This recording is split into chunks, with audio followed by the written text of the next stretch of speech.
dossier spécial sur Fréquence Évasion. À chaque instant, des sujets brûlants d'actualité, des faits de société. C'est tout de suite sur Fréquence Évasion. Dans quelques instants sur Fréquence Évasion, nous allons parler des réseaux sociaux et plus exactement du réseau Wizoo grâce à Julien Bongard qui est responsable de ce réseau. Julien Bongard, bonjour et merci d'être avec nous. Bonjour, merci à vous. Alors vous êtes l'un des créateurs du réseau social Wizoo. On dit Wizoo ou Wizoo parce que j'entends sans arrêt des gens qui disent Wizoo. En fait c'est un anglicisme Wizoo pour dire with you. Oui. Donc avec vous, avec toi, voilà, d'accord. C'est un anglicisme. D'accord. Donc il a été créé quand exactement ce réseau social? Alors ce réseau social, il a été créé donc en 2013. On a constaté en fait, moi en tant qu'utilisateur de réseau social, que les informations finalement qui étaient très souvent négatives sur les autres réseaux sociaux étaient très souvent passées à la trappe et surtout beaucoup de comptes de médias alternatifs qui étaient régulièrement fermés alors qu'ils respectaient les lois en vigueur. Donc on a été assez choqués en tant qu'utilisateur, en tant que simple utilisateur, et c'est un point de départ en fait à la réflexion d'un nouveau réseau social. Alors comment vous concevez vous-même le réseau social? Est-ce que il y a des limites en nombre d'amis? Est-ce que voilà, parce que nous on entend plein de réactions d'auditeurs qui nous disent on en a marre de voilà, je vais pas citer le nom du réseau social parce que on nous supprime notre compte, on peut pas le récupérer, on est limité à 5000 amis, on peut pas se débrouiller entre nous, il y a toujours un gendarme, enfin voilà. Comment vous concevez le réseau? Il y a toujours une limite qui est difficile à trouver entre l'utilisation normale, on va dire, d'un service qui est fourni par un tiers et l'abus qui peut être évidemment par des actions de spam ou de demandes qui sont pas forcément correctes vis-à-vis d'autres membres, des abus tout simplement, qui peuvent être malhonnêtes, à des fins d'ailleurs malhonnêtes. Donc c'est vrai que c'est toujours compliqué, je pense, pour les créateurs, les gérants de réseaux sociaux. Ensuite, il y a aussi des abus de certains créateurs de réseaux sociaux. Et c'est là par contre où il faut être, je pense, vigilant, notamment pour le coup en termes de données personnelles. D'accord. Donc nous de notre côté, on n'a pas spécifié de limites, mais évidemment quand on utilise notre réseau social, il faut que ça se fasse en bonne conduite. Il n'y a pas de limite en nombre d'utilisateurs, il n'y a pas de limite en termes d'utilisation. Par contre, il faut forcément respecter certaines lois en vigueur, ne serait-ce que ça peut être par rapport à la pornographie, ou ça peut être par rapport à l'appel à la haine, ce genre de choses. Voilà, on veut avoir une plateforme qui est ouverte vers toutes les idées, même si elles sont pas dans l'air du temps, mais il faut pouvoir respecter quand même les lois qui sont en vigueur. Oui, mais là je parlais pas de ça finalement parce que les personnes qui rouspètent entre guillemets après certains réseaux sociaux nous disent on peut pas se débrouiller tout seul, il y a toujours un gendarme derrière. Bon, ils font pas grand-chose, je veux dire, ils font pas d'appel à la haine, ils font pas de discrimination, ils sont pas dans ce contexte-là, vous voyez ce que je veux dire. Et il y a beaucoup de personnes qui me disent oui, dès qu'on arrive à avoir beaucoup d'amis, ça y est, on nous supprime le compte, ou alors on nous fait des entourloupes, on n'arrive pas à récupérer notre compte, quoi. D'accord, ah oui, alors c'est vrai qu'il y a notamment chez les géants des réseaux sociaux, quand une personne a beaucoup d'amis, on considère que c'est soit une personnalité politique, soit elle a une activité particulière qui peut être par exemple professionnelle. Dans ce cas-là, en général, ils font en sorte que les personnes créent des comptes pages et non pas des profils personnels. Mais je sais pas d'où vient cette limite et pourquoi en tout cas elle est appliquée. Et par contre, c'est une chose que je ne m'explique pas en tout cas de notre côté. On surveille aussi le fonctionnement des autres réseaux pour en tirer parfois le meilleur parti et retirer les mauvais partis forcément. Alors votre interface est à peu près la même que celle de Facebook, donc assez ludique. Est-ce que ça peut donner un atout à Wizoo d'avoir la même interface? C'est effectivement volontaire de notre part. Effectivement, les plus gros réseaux sociaux aujourd'hui, les gens ont pris des habitudes. Pour les faire venir chez nous et découvrir une nouvelle façon, en tout cas une nouvelle communauté en tout cas, on veut avoir quelque chose qui ressemble pour pas perturber les utilisateurs. On n'a pas évidemment sur internet que des gens qui sont spécialisés en informatique. Alors évidemment les puristes nous diront qu'on ressemble trop à un tel ou un tel. Bon, nous, le but aujourd'hui, c'est que les utilisateurs moyens puissent s'y retrouver assez rapidement, pouvoir prendre en main assez rapidement cette plateforme, parce que même si elle ressemble beaucoup, notamment pour les citer, Facebook, Google et Twitter, on a quand même beaucoup de fonctionnalités en plus qui peuvent assez rapidement dérouter l'utilisateur normal. Donc les fonctionnalités principales, c'est quand même de pouvoir poster de l'information, poster des photos, poster des vidéos, et cette interface-là, on a voulu qu'elle ressemble beaucoup aux grands acteurs actuels. Donc c'est tout à fait volontaire de notre part.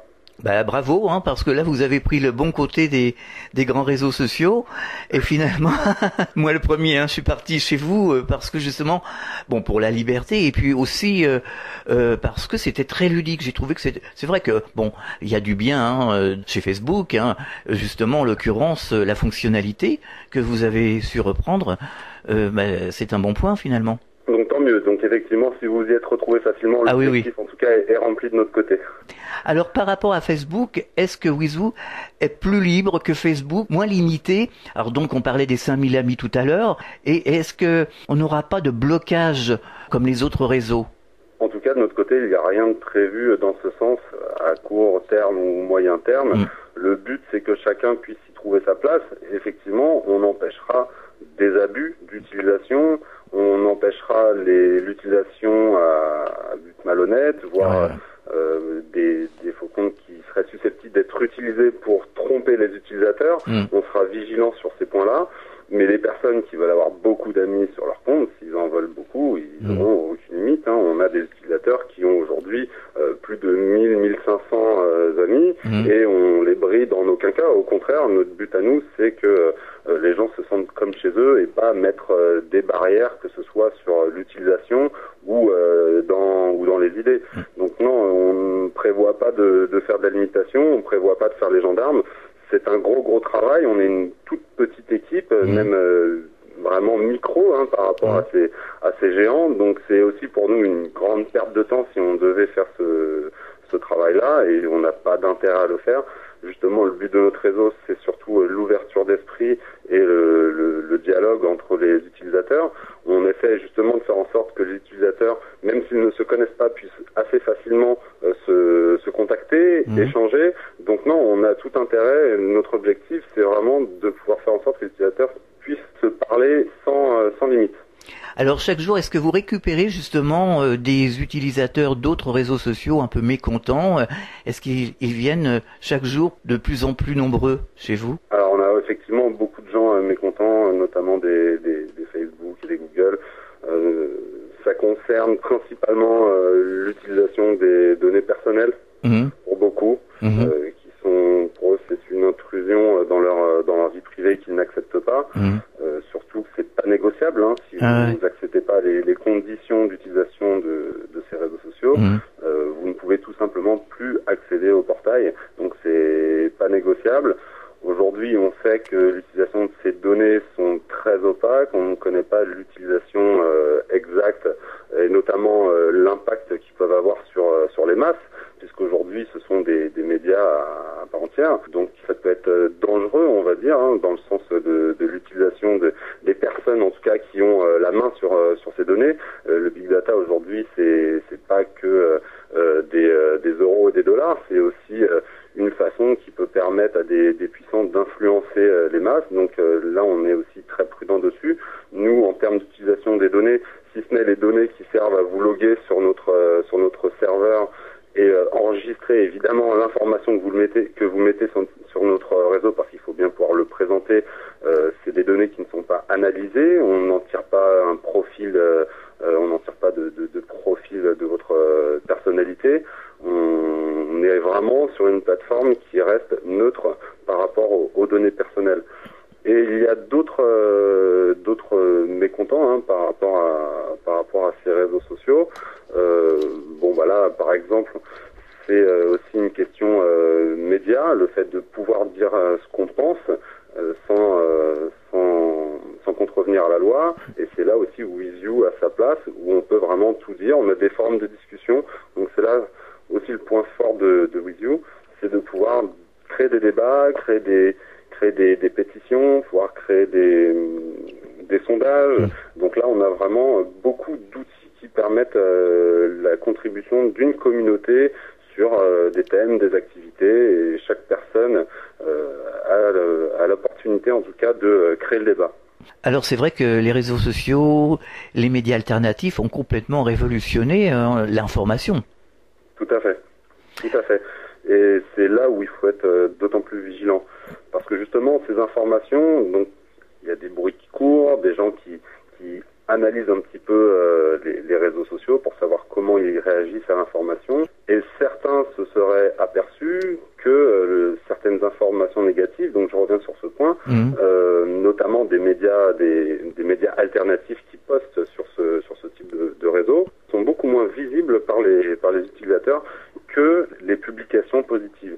Alors on expliquerait cela par le côté, on va dire, pécunier. Il semblerait que les informations négatives conditionnent moins bien les utilisateurs à être dans des actes d'achat. Donc on limiterait les informations négatives pour que l'utilisateur se sente bien et se sente apte à passer des actes d'achat, cliquer sur les publicités, en gros consommer. D'accord. Donc ça, pour nous, c'est un danger, puisqu'il faut pouvoir dire les choses positives, mais il faut aussi pouvoir dire des choses négatives sans qu'il y ait des restrictions, quelles qu'elles soient. Bien sûr. Alors nous avons pu constater, ça nous a bien amusé, qu'il y a un cimetière Facebook quand même sur votre site, sur Wizoo. Exactement. Donc pour montrer l'engagement de certains utilisateurs qui ont même tout simplement décidé de quitter définitivement Facebook, on a un cimetière dans lequel on peut créer sa tombe et créer son propre message sur sa pierre tombale et indiquer les raisons pour lesquelles on a quitté le fameux réseau social Facebook.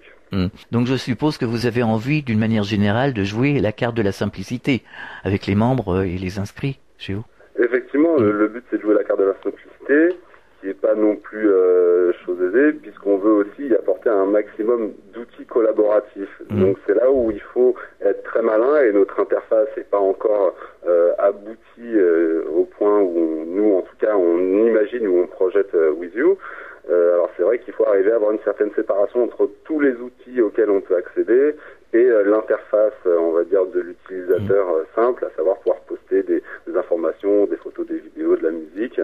Donc il faut rester dans la simplicité et réussir à avoir un maximum d'outils autour de cette simplicité. Donc c'est pas simple. Est-ce que vous avez constaté que finalement, enfin moi c'est mon ressenti, que les gens finalement arrivent à développer une seconde nature, c'est-à-dire qu'ils arrivent à savoir presque automatiquement maintenant où est la vraie information ou la fausse information? Oui, c'est vrai que de plus en plus, en fait, on se rend compte que les utilisateurs avertis commencent à y en avoir beaucoup.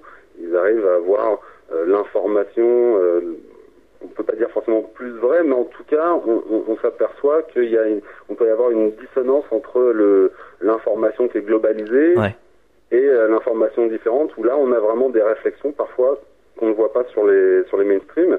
Et d'ailleurs, c'est assez frappant, puisque finalement, quand on fait une recherche sur une thématique, il suffit de lire les titres et les contenus des autres médias, même sur Internet, des mainstream, pour s'apercevoir que le contenu est quasiment à la virgule près identique, que les dépêches sont reprises en boucle et en masse par tous ces grands médias.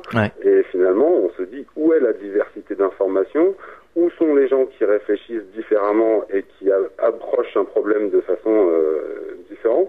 Donc ça fait assez peur. Et je pense que les gens justement qui sont sur Internet voient de façon flagrante, qu'il y a vraiment un gros côté médiatique qui écrase un vrai rouleau compresseur, qui disent toujours le même son de cloche, et quelques autres autour des satellites qui parlent d'une façon différente. Et là, on se rend compte qu'il y a des choses vraiment intéressantes à creuser sur ce côté-là, sur ces médias-là. Et c'est vrai que les gens se retrouvent chez Wizoo quand il y a justement ces informations différentes.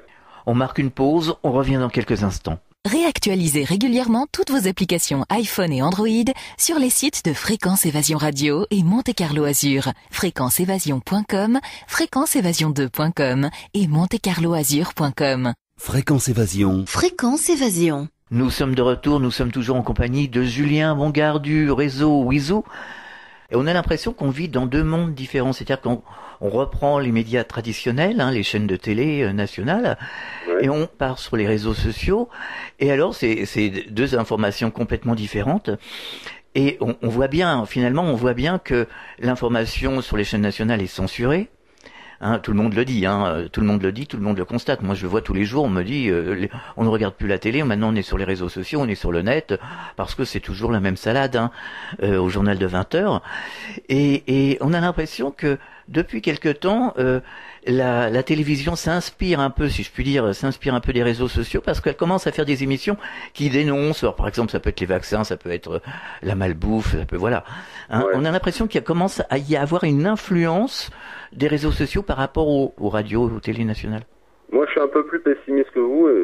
J'ai plutôt l'impression qu'il n'y a pas beaucoup de changements, ou qu'on essaie de donner l'illusion peut-être d'un petit changement, parce qu'effectivement, je pense qu'il y a une perte, en tout cas, de l'audimat, effectivement, qui commence à être transvasé sur Internet, parce que ceux qui prennent l'information sur Internet ne regardent plus la télé. Et moi, le premier d'ailleurs aujourd'hui, l'information de 20h sur toutes les chaînes, c'est la même. Et elle correspond pas du tout à l'information que j'attends, ou en tout cas à l'impartialité que j'attends.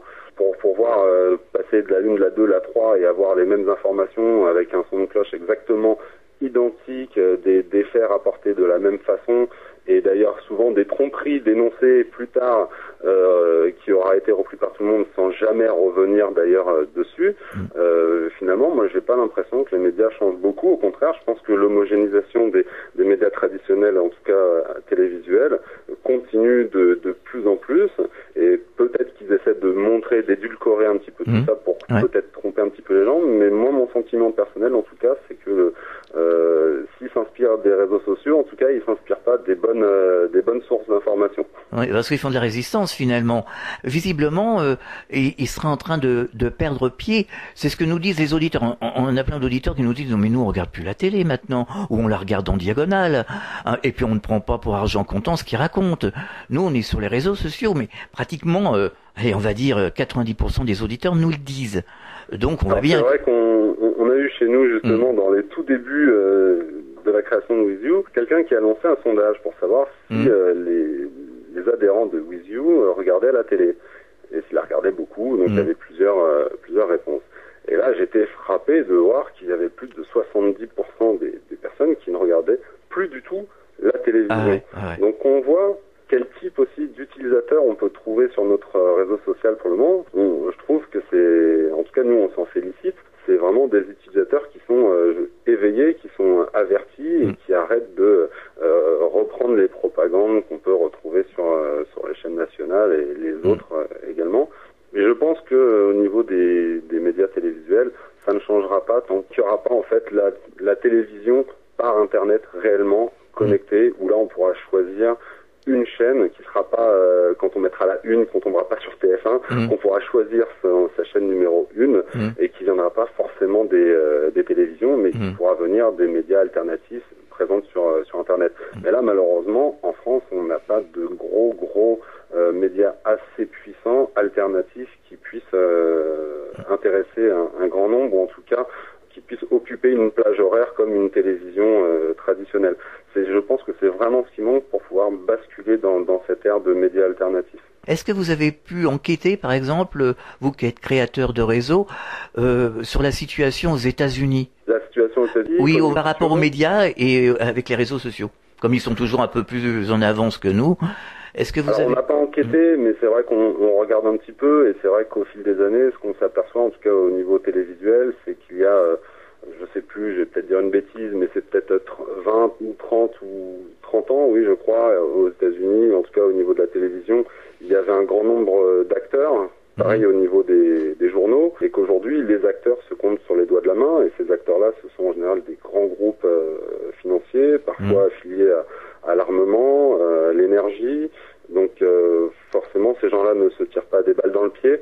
Voilà, c'est la même chose en France. C'est des gens qui font attention à ce qu'on raconte sur eux et à ce qu'on peut dire, et qui pourrait porter préjudice à leur business.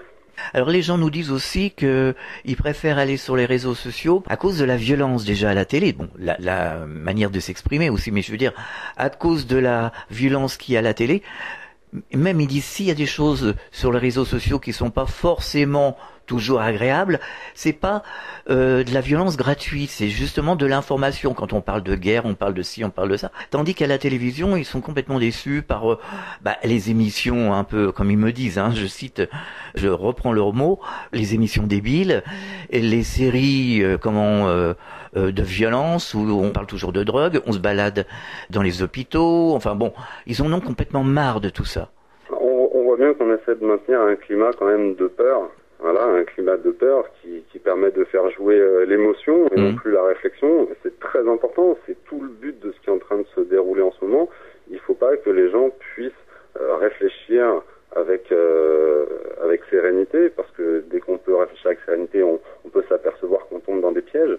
Mais dès qu'on fait appel à l'émotion, qu'on fait peur, qu'on montre des images de violence, etc., en répétition à la télé, qu'on inquiète les gens sur la sécurité, etc., on ne réfléchit plus, on n'est plus maître de nos actes et de nos pensées. On a nos instincts primitifs de protection de nous-mêmes qui commencent à rentrer en compte. Donc oui, pour moi, c'est complètement délibéré de la part des médias. Ensuite, l'avantage effectivement des réseaux sociaux et des médias alternatifs sur Internet, c'est en tout cas qu'on a le choix de l'information. Et cette violence, si on ne veut pas la voir, on peut ne pas la voir. Et si on veut parler des faits de guerre, on peut avoir une approche plus sereine, puisque très souvent, on a des vidéos, mais on a aussi du texte, et on peut prendre du recul sur cette information. Et très souvent, il n'y a pas un narrateur qui vient appuyer ou rendre la situation plus grave, rendre la situation plus grave qu'elle n'est en réalité. Donc oui, je pense que là, Internet joue un rôle dans le sens où on peut vraiment prendre du recul sur un événement, le digérer, le réfléchir, et pouvoir ensuite avoir une opinion dessus. Et surtout, pouvoir comparer cette information, parce qu'à la télé, quand sur la 1, la 2, la 3, la 4, on vous sort exactement la même information, vous vous dites, c'est vrai, ils disent tous la même chose, c'est que forcément, c'est que c'est la vérité. Aujourd'hui, avec Internet, on a une information, en 10 secondes, on peut la comparer, on peut recroiser des informations et se faire une propre opinion. Même si elle est erronée, ça arrive, on ne peut pas avoir une information ou avoir toujours la bonne opinion à chaque moment, mais au moins on a la liberté de pouvoir choisir l'information et de la comparer, que d'avoir toujours la même. De toute façon, vous n'aurez pas le choix. Donc à choisir entre ne jamais avoir le choix et pouvoir de temps en temps trouver, se forger sa propre opinion grâce à des informations différentes, il n'y a pas photo, c'est forcément Internet qui livre cette différence. Aujourd'hui, ça fait très peur. D'ailleurs, on l'entend sans arrêt à la télévision. Ils crient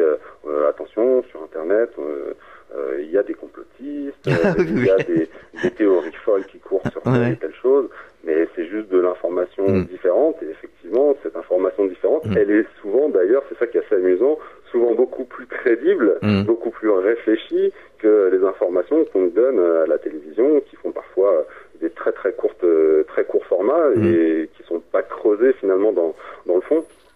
On a un exemple, par exemple, le dossier des chemtrails. On en entend beaucoup parler sur les réseaux sociaux. Il y a beaucoup de gens qui postent des photos partout, aux États-Unis, dans tous les pays, en Europe, en France. Bon, c'est un sujet tabou à la télé, à la radio, on n'en parle pas. Et bon, c'est quand même quelque chose qu'on peut constater de visu. On regarde le ciel, on s'aperçoit bien qu'il y a des choses qui sont pas très catholiques. Bon, voilà, ça c'est un exemple. C'est un exemple de dossier, effectivement. Moi, j'ai pas d'avis tranché dessus, mais je préfère ne pas avoir d'avis tranché que de prendre parti des mainstream pour dire il n'y a rien à voir, circuler. Oui, je pense qu'il faut. Le doute est sain, il faut douter, c'est très important de douter pour remettre en permanence en question les sujets et les réponses qu'on nous propose. Moi, je peux pas me contenter d'un circuler, il n'y a rien à voir. Donc, effectivement, c'est le problème des chemtrails, c'est quelque chose que je regarde avec attention, des deux côtés, des pros, des contres, et laissez-moi me faire une opinion, mais arrêtez de me sortir à la télévision l'information comme quoi il n'y a rien à voir, donc ne posez pas de questions, ou alors vous êtes un théoricien du complot. Moi, j'ai vu quand même des conférences de personnes qui sont des personnalités scientifiques, de militaires, de hauts gradés, voilà, de personnes qui sont dans les services de renseignement. Donc, il y a des informations qui ne sont pas ignorées. Effectivement, il faut à chaque fois vérifier les sources. Ça demande à ce qu'il y ait une plus grosse investigation. Mais si personne ne prend la peine de vérifier ces informations, qui va le faire? Oui, tout à fait. Il n'y a rien à voir circuler. Qui va prendre vraiment cette enquête? Quitte à dire à la fin, écoutez, on peut l'expliquer rationnellement, scientifiquement, ok, très bien, tout le monde est rassuré, mais laissez-nous douter et arrêtez de nous dire qu'il faut pas ouvrir ce type de dossier parce que c'est un dossier qui regarde personne ou qui alimente les théories du complot. Oui, et puis ça permet d'alimenter le débat. Hein. Et ça permet d'alimenter le débat. S'il y a des preuves scientifiques qui permettent de nous montrer que c'est une réaction tout à fait normale, parce qu'il semblerait qu'au cours des années, effectivement, on n'ait pas les mêmes traces dans le ciel. Alors, effectivement, on sait tous qu'un avion laisse des traînées de condensation. Hein. On n'est pas stupide, mais effectivement, dans certains cas, ces traînées sont suspectes de par leur durée, de par les. Alors, je sais que certains, il y a des sortes de filaments comme ça qui peuvent en retomber. Donc voilà, je suis pas le mieux informé sur le sujet, mais je m'informe quand même régulièrement, je regarde ce qui se passe, c'est aussi un sujet qui m'intéresse. J'ai pas d'avis tranché, mais il faut se poser la question. Bien sûr. C'est important de se poser la question. Si effectivement il y a quelque chose derrière tout ça, si effectivement on joue avec notre santé ou avec le climat, ou je ne sais pas l'utilisation qu'il peut y avoir de ce projet, de ce type d'utilisation, c'est important de se poser la question. Est-ce que vous auriez un message à faire passer aux auditeurs ? De venir s'inscrire sur Wizu, de venir regarder un petit peu ce qu'on fait, de pouvoir rencontrer d'autres personnes, parce que c'est aussi ça, Wizu, c'est pas qu'être en contact avec sa famille, ses amis qu'on connaît aussi dans la vie réelle, dans la vie physique, mais aussi de rencontrer des personnes qui ont des centres d'intérêt communs et qui sont parfois à des milliers de kilomètres, et de pouvoir alimenter des débats, des réflexions sur des projets de société. On a beaucoup de projets sur Wizu, et j'espère aussi qu'au niveau médiatique, quand on sera suffisamment gros, on pourra ensemble justement avec les utilisateurs de Wizu avoir un poids à ce niveau-là. En tout cas, c'est notre souhait. Justement, j'allais vous poser la question pour terminer. Vous avez des projets. Est-ce que vous pouvez nous révéler certains projets ? On va dire que certains projets, pour nous, l'un des plus importants, ce serait de pouvoir ouvrir une web TV dans un premier temps, une web radio dans un premier temps éventuellement, et une web TV dans un second temps. Intéressant comme projet. Voilà. Julien Bongard, merci de nous avoir fait connaître ce réseau, Wizu. On va tous venir vous retrouver. Avec plaisir. Merci à vous de m'avoir invité, c'était un plaisir. Et à très bientôt. À très bientôt, au revoir. Au revoir. Fréquence Évasion.